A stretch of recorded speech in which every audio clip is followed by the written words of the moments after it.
Gee wee wees! Anthony Hernandez just got dominated by Gregory Rodrigues.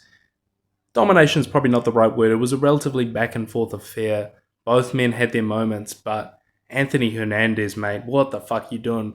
You can't be out here walking out to Playboy Cardi smiling before every round starting, performatively leaning into the fact that you're a psychopath, that you're a sociopath, that you love to fight, you love to hurt people, and then sloppily shoot 28 shit takedowns and hold the other man up against the fence in a clinch situation and proceed to try and repeat that for 5 rounds.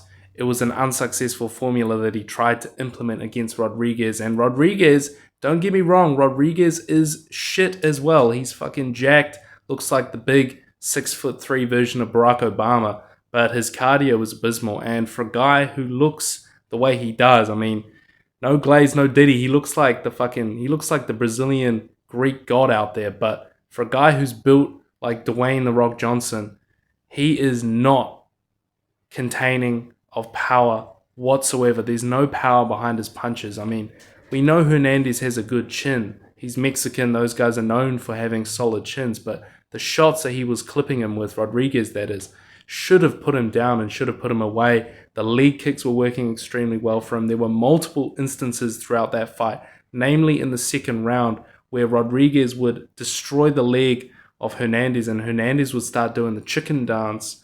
He would fall flat on his face, literally fell flat on his face.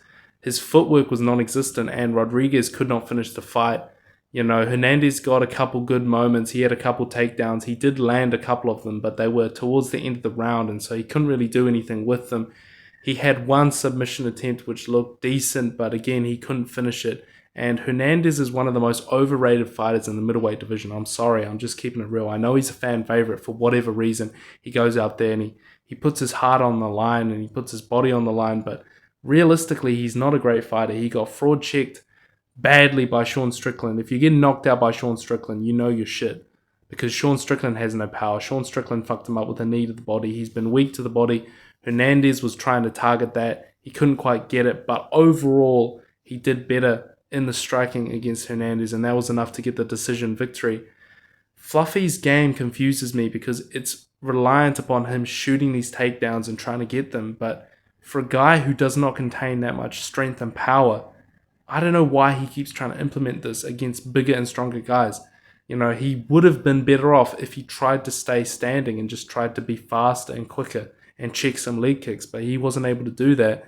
And he kept insisting on trying to fail these takedowns, and it wasn't working. Rodrigues is massive. He's huge. This looked like the biggest middleweight on the roster versus the smallest middleweight on the roster. And Fluffy Hernandez could not implement his game. He could not get the grappling off. And I don't know why he thought he was going to submit Rodrigues. That was the end game with all these takedowns. He was going to shoot the takedowns and get the submission. Rodrigues is some of the best jiu-jitsu in the middleweight division. But his striking is, you know, very bad and leaves a lot to be desired. And I think that was Hernandez's path to victory, but he couldn't do it. He fumbled the bag. Rodrigues with the big W. He'll be in the top 6 now. Fair play. Like and subscribe.